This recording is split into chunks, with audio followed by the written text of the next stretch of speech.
All right, guys, so I decided to make a video on the Evo K-swap kits since I've been getting a lot of questions.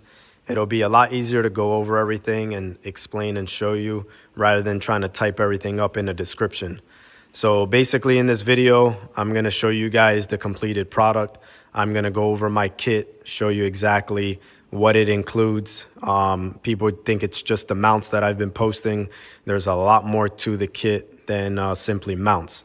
However, this is my 2006 Evo 9 MR that I picked up earlier this year to finalize the R&D into this whole project. I basically picked this up since it was a complete Evo roller with all the OEM stuff as far as like sway bars, fuel tank, exhaust, and all that. I wanted to make this K-swap kit as bolt-on as possible. However, I also wanted it to clear all the factory components to avoid a lot of the custom one-off work that needed to be done. This has been an ongoing project since 2022. It's been on and off, so I have a lot of years into this development. It has not been, an easy few days or few week project. So anyway, I'm going to cover basically what the kit consists of. I'm going to show you what's included and basically just give you an overview of how everything looks once it's in place. I also want to mention that this is no hate or disrespect towards the Mitsubishi or Evo community. Those that know me know that these are my roots. I started off in the 2000s with DSMs and worked my way up into the Evos. So again, this is no form of disrespect or hate. It's just we got to go with what makes sense in today's world. And, if the Evo parts are just so hard to find and they're getting very expensive when you do source them. I don't need to basically cover the K series and try to sell you on it. If these things are a dime a dozen. They make crazy amount of power even on the stock form. So again, I designed these kits just to give people another option of getting their Evo back up and running and give you something that would be, very easily to repair or fix in the event that something does happen. So again, I just want to mention that. So take that for what it's worth. All right, so to go over the kit, you will get the engine billet mount. It is going to work for both K20 or K24 engines. The post bracket is what's going to determine that. So obviously, if you have a K20, you're going to use either a K-tuned or one of these billet style K20 post brackets. If you have a K24, you'll use the dedicated K24 one, or you can get it out of a Honda CR-V. You can get them on like eBay or Amazon for about $30, $40 brand new now. So that mount will bolt up right to the existing K-series post bracket. And then the transmission mount, this is a two-piece design, simply for, to keep the cost down on manufacturing, but it will already come assembled as a one-piece unit ready to bolt on for you. It does include all the hardware that you see for the transmission and for the factory chassis bracket itself. And I did design this around the sequential transmission. So if you do plan on running a sequential that has that lockout cable right there, it will clear it no problem. So again, this works on H pattern and sequential proven as well. So that's the two billet mounts that you will receive. I'm gonna raise the car now and show you the other mounts that's included and the rest of the kit. So I have the Evo up on the lift and I just wanna cover a few things so it makes a little more sense. This wasn't as simple as just making a few motor mounts and being able to bolt it in just like your typical Honda. The Evo drivetrain, if you're familiar with it, the Evo transfer case, the tail section goes up and over the subframe and the rack and pinion. The Honda is completely opposite, where it goes down and under everything. So with these two opposites, it made it pretty much impossible to run the Evo subframe and rack and pinion setup. So what we had to do was come up with a custom front setup. However, we made it 100% bolt on. As you can see, there is no modification to the frame or anything needed. It utilizes the factory Evo control arm, coilovers, even the Evo outer tie rods. We made and designed everything around all the OEM components. So this tubular subframe is lightweight. It's made out of chromoly and it's super strong. Everything again is 100% bolt on. With that, we got with Strange to get this billet manual rack. So not only will you save weight on the subframe itself, you're also saving weight on doing a manual rack conversion. This makes your steering very light. And keep in mind, this car is completely full weight. So even with the entire setup, with the extra weight that I have on here, the steering is still very easy to turn. You can eliminate all of your factory power steering lines, pump, and just get rid of all of it. Along with that, with the rack, it will include this spherical inner tie rods. They're fully adjustable. And again, it threads onto your Evo 8 outer tie rods, which will bolt up to the knuckle like factory. Along with that, we will also include this custom intermediate shaft that hooks up to your factory Evo 8 column. So even on the inside of the dash, you don't have to modify anything. We do it for you. So it is a direct bolt on. When you take your car apart, you will actually mail in your factory steering shaft to us. We will modify it and then send it back with your manual rack and subframe conversion. Now, along with that is also this custom rear motor mount that we designed. It will bolt up to the subframe and then bolt up to the T brackets that is also included with the kits. I'll go over that in a minute. So this basically covers the whole front end section. So again, it's not just motor mounts. It is a full package deal to do the conversion, unfortunately. However, you know, these subframes are something that the Evo guys eventually upgrade anyway to remove a lot of the weight off of the front end and the rear. So, you know, you're paying the price, but not only are you getting something to make the conversion possible, you're also eliminating a lot of weight and a lot of the unnecessary components. One more thing I want to cover on the front end before we move to the back of the car is this custom north and south bar that we designed for the conversion kit. This could be purchased separately. It's not 100% needed or recommended. I don't want to put a horsepower rating on this, but I'm sure a lot of you have seen something like this on the Honda setups. They call it, you know, a mid plate. Basically what it does is it ties the frame to the bell housing on the transmission just to avoid any type of movement. I don't want to put a horsepower rating on this on when you should need it, but I will say if it's a drag dedicated car or if you're going to be doing a lot of drag racing, I would recommend purchasing that. The advantage of this one is not only does it tie into the factory radiator support where your Evo north and south bar goes, it also ties to the subframe as well. So this is an Evo design that it's worked for many years, even going back on the DSM days. So I integrated it into the K series conversion for those that do want it. If it's, you know, again, a basic street setup or a street car, this isn't needed. The 3-piece mount will be more than sufficient. But again, if you're making some serious power and drag racing it, I would recommend purchasing this.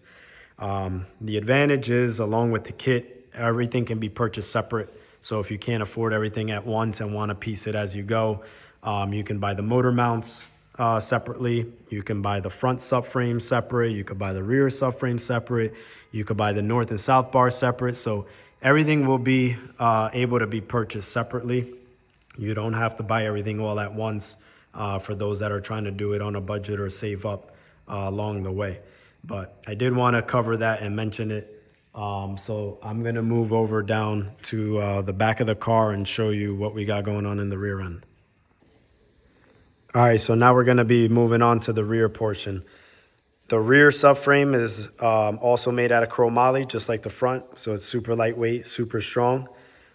We took a lot of pride in designing this in a sense of keeping and retaining all of the OEM Evo components.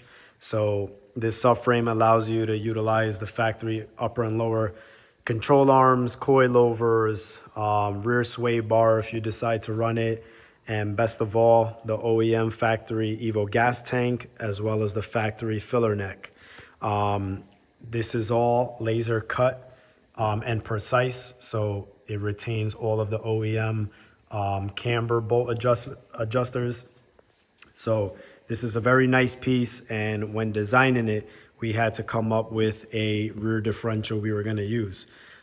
This might not look familiar to most people.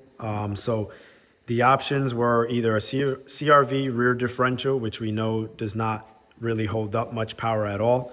As nice and affordable as they are, they don't hold up. The second option would have been a wagon rear differential that has been tested and proven for years. The problem is they're getting harder and harder to find. And when you do find them, the cheapest I've seen one sell for is about $1,800. And they range all the way to like about $4,000 when built. The other option that we decided to go with is this Jaguar rear differential. There has been a lot of talks about this in the all-wheel drive Honda community. There has been a lot of debates and arguments with people stating that this was not going to work and that it was not going to hold up, et cetera, et cetera. I am happy to tell you that my 1100 horsepower Evo that weighs over 2,800 pounds has been running this differential. I have been launching this, making pulls, and I can happily tell you that it does work and it does hold up. So if I can make it work and hold up in a 2,800 pound Evo, making over 4 digits, I don't see why this wouldn't work in lighter chassis. So for all those that have been debating, the debate should be over. I am not the only one that is going to be running this setup, so there's going to be more and more people to prove it. This differential is out of a 2002 to 2006 Jaguar X-Type, specifically out of the V6 2.5 liter.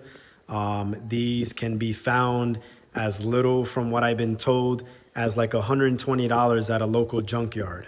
They are very cheap and affordable, and they are very strong and beefy. I personally own 2 of them, this being one of them.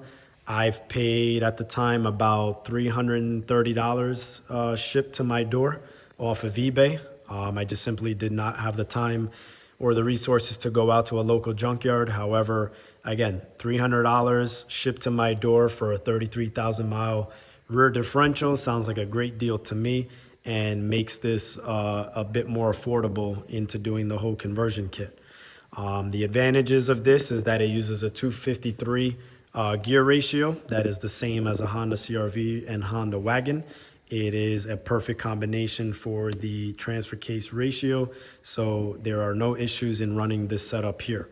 The ring and pinion is super beefy. It is double the size of the Honda Wagon, and the benefits also is that it uses a 28 spline axle cup. This is also much bigger than your already strong Honda Wagon rear differential. So with that being said, I just want to give you a few tips on it as well. You do have to run this upside down or flipped, however you want to call it, in order for the wheels to spin forward. It does need to be flipped from your standard way that it runs in the Jaguar. There is no downside to this other than this would be your factory breather port right there. You basically just drill and tap it to like a 1/8 national pipe thread and plug it. And then you have to drill and tap the top to use a breather port. One thing you do have to do is on the inside, you have to tack up a baffle plate. That way it doesn't seep out fluid. Or if you don't have a means to welding, you just run a fitting and run a hose to a highest point of the subframe here. You might curl it once or twice, and any fluid that it might seep out will just drain back into the cover. Other than that, you don't need to worry about if you have it oriented the right direction, because it'll only bolt up one way on my subframe. So you don't need to worry with that there. Other than that, we teamed up with the Driveshaft shop like we do with the rest of my conversion kits, and they make a drop-in axle where it goes and it's made for the Jaguar on one side, and it drops right into the factory Evo knuckle on that side.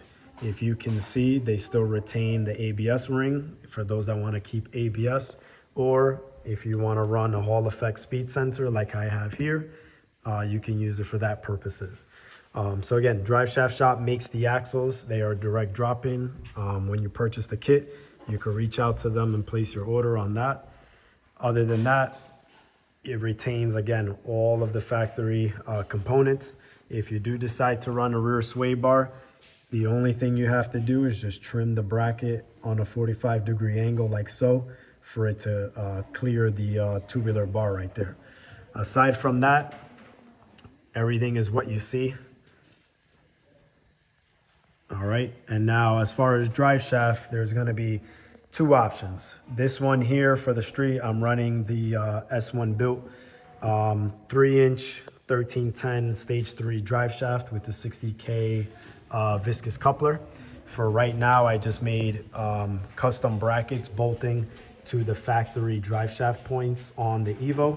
This was a temporary setup just to test this all out. S1 built is actually going to be releasing a plate bracket that will bolt to your factory points on the Evo frame and allow you to use their drive shaft. So they will be releasing that plate. That way it's a direct bolt on and no welding required. The other thing that I'm working on is I'm making billet brackets that are going to allow you to retain the factory points on the chassis where the drive shaft goes. However, it'll use the wagon viscous coupler for those that are, trying to completely drag their car or just hold, basically all types of power. So those are the two options that are going to be available for a drive shaft. So you can either get a S1 built drive shaft, or you can get with the Driveshaft shop, and we'll be releasing a aluminum and carbon fiber drive shaft to use the wagon viscous coupler. Now I'll be able to explain the mount kit a little bit better and give you a better overview of what's included. So when you purchase the mount kit from me, you'll be receiving an engine mount with the hardware you see, the 2-piece transmission mount along with the hardware, as well as a T-bracket. Now, these specifically are all-wheel drive specific T-brackets. You do have the option, and I know it might sound funny, but I have been asked, yes, you can run this conversion kit front-wheel drive. For those that can't afford or don't care about the all-wheel drive, you can do the K-swap on the Evo front-wheel drive. You will just have to reach out to me, and I'll subtract this T-bracket because this will only be for all-wheel drive use only. For the front-wheel drive, you'll be able to just get a front-wheel drive T-bracket out of a K-Series Civic, and it'll still line up to my rear mount, and you can run a front-wheel drive, and that'll save you from having to buy rear subframe, rear axles, drive shaft, etc. So yes, there is an option on running this front-wheel drive. Just let me know. I'll discount the bracket off. However, if you're running all-wheel drive, again, this is what you'll be receiving. That'll bolt right up to the all-wheel drive. The rear mount, this is the rear mount. This will not be included and shipped with my motor mounts. When you purchase the front subframe, this will come along with it. This belongs with it, and the person that I have making the front subframe is also making these rear mounts since they have the jig. So it makes more sense to just have this shipped with the subframe when you order that, opposed to shipping it with the mounts. So once again, just to be clear, when you order the motor mount kit, it will come with an engine mount, transmission mount, the T-bracket, and the hardware you see. The rear mount will come with your front tubular subframe. One more thing I want to mention: when you do place your order on the mount kit, I will provide you the email for you to get your order in for the tubular subframe, whether it be the front or the rear or both. And I will also provide you the shipping address for you to ship out your steering shaft to get modified. That way it can be included and sent back with the front subframe kit. Now I'm going to go over a few odds and ends. So as far as the throttle cable, I use Hybrid Racing K-swap cable, and it's actually almost literally a direct bolt onto the Evo chassis. So the inside portion of the throttle cable hooks up onto the Evo pedal like OEM. There's no modification on the inside. The only change or modification you're going to do is on this portion here. Where it meets the firewall, you're just going to trim this plastic portion of the cable, not the firewall, the cable itself. Once you match it up, you'll see exactly what needs to be done. But you're just going to be trimming or shaving a little bit off of the insert portion that goes onto the firewall, and then that'll be able to go in and twist and lock in place. And then it'll basically hook up to whatever throttle body you're going to be running, whether it'll be this Ross throttle body or one of the K series like Skunk 2, K-tuned, whatever throttle body. I mean, this cable itself will hook up directly to it. It's a very easy install process, and literally in 5 minutes you should be able to have this pedal hooked up. I particularly use the Hybrid Racing long cable. I just feel like it'll route better in the engine compartment and give you a lot more wiggle room on a lot of different various setups. I've not tested the short cable, so if you're going to be running a side feed intake manifold, the short cable may or may not reach. I'm not sure, but again, I use the long cable, especially with a center feed. That's what you're going to need. Now, as far as wiring harness, I have multiple options. Option one would be the budget route. If you're just a basic street setup, the most popular ECU is the Honda K Pro. You can run a V1 all the way to a V4. It's really optional. The only difference with the V4 is it's Bluetooth, so you can connect your phone and all that. It's really all preference. But if you decide to go the Honda K Pro route, I have multiple different K-series harnesses to choose from. They're based out of the RSX. I have them all the way from a budget style engine harness for $350 all the way to a mil spec $600-700 harness, so, and a few in between. So the harness is really preference. I have a few if you're going to be running Honda K Pro. Along with that, you will need a conversion harness that I can also supply. It basically will plug into the K-series engine harness and then plug into the conversion harness, which is basically going to give you all your outputs to get your gauges working and whatnot. Option two would be Fuel Tech. I make a lot of different Fuel Tech harnesses. And along with that, I have a few different options. If you are on a budget and you get the budget K-series tucked engine harness, I can also provide you with a plug and play Fuel Tech jumper harness, both for the Fuel Tech 450 or the 550. If you want to spend a little bit more money and get a nicer harness, I make Fuel Tech 450 and 550 full complete harnesses. That's also plug and play. So there's a lot of options as far as harnesses.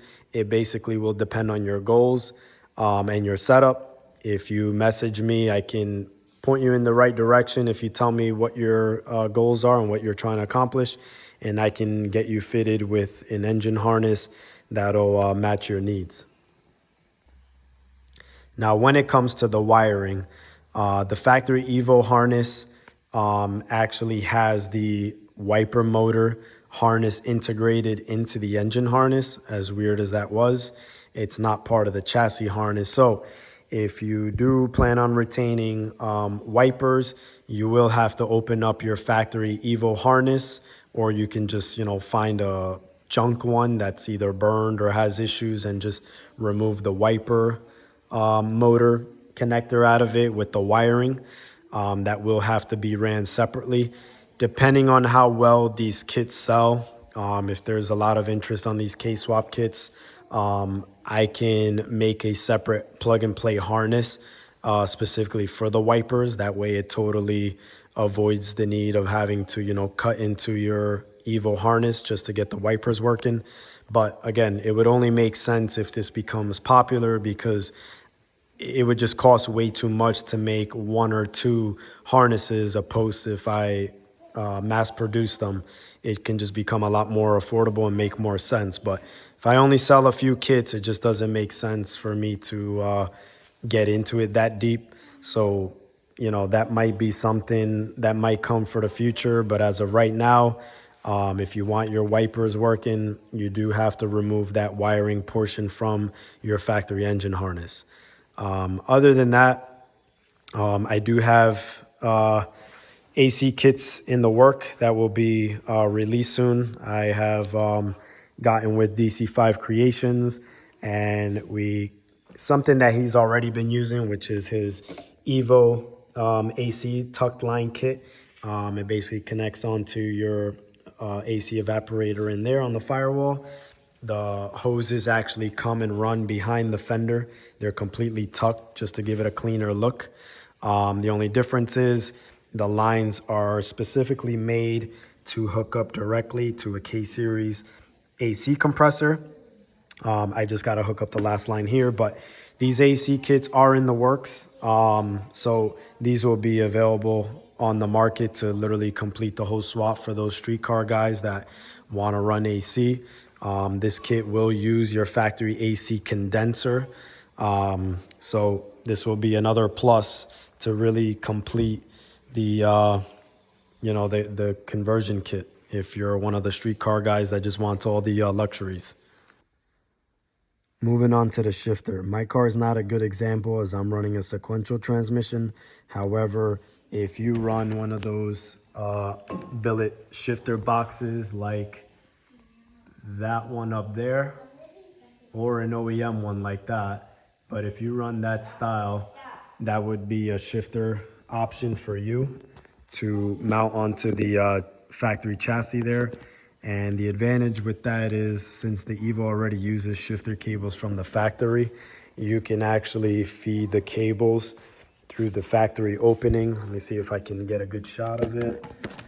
Right there. So that opening right there on the firewall is where the factory Evo shifter cables come out of. So you can literally mount your box, feed the cables out of that hole, and then simply run the cables onto your transmission selector. And the shifter is literally as simple as that. As far as slave cylinder, getting the clutch hooked up, it's very simple.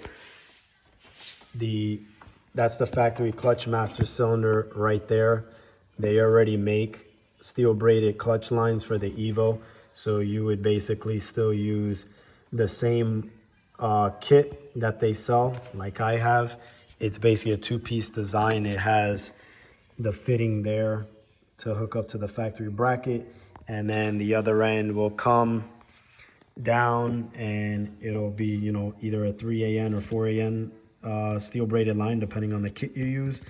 And the only difference is, I'm running a K-tuned slave cylinder, so already is it comes with a 3AN outlet fitting, so this just threaded right onto it. For those that use like an OEM style slave cylinder, you're basically just gonna get a 10x1 to 3AN fitting adapter, and that's literally as simple as it gets. One more thing I'm going to cover is as far as the hardware goes. As far as the hardware for all the mounts and everything, I will include that, but there's going to be some miscellaneous bolts that won't be included, and it's mainly to keep the cost down for you guys, as a lot of people have local hardware stores that they can get better prices at, and there's different grades and different materials.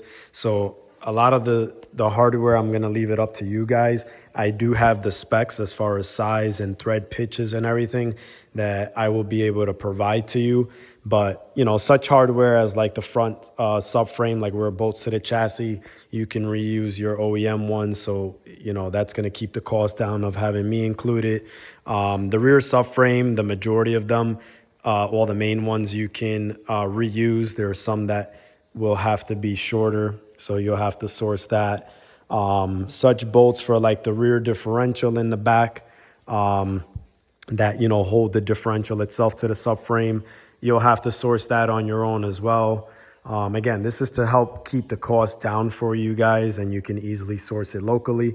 I did the hard work in basically figuring out the lengths and the threads and all that. So again, I'll be able to put it up on my website in the description of the Evo kit. I'll break everything down as far as like, you know, differential, you'll need X amount of bolts at this length and this pitch. So I'll give a breakdown of all the hardware stuff that I'm not including that you'll need to help complete the swap. But I do want to make note of it for you guys, so you're not thinking or expecting to get one thing and not getting it. So again, I'll put that down and give you a breakdown of the bolts that you'll need. But I just wanted to point that out. All right, so that pretty much covers the Evo K-Swap conversion kits. I'm glad that this Evo was put together so I can use it to demonstrate and show you guys everything installed. Hopefully it was helpful. If there are any additional questions, you can DM me anytime on Instagram, RPT_creations, or you can visit my website, rptcreations.com, and send me an email there. I'll be happy to go over any questions or concerns that you guys may have. If at any part of this video there's something that you're still confused about, or if you have any additional questions, feel free to hit me up. Once again, to place your order, please visit www.rptcreations.com.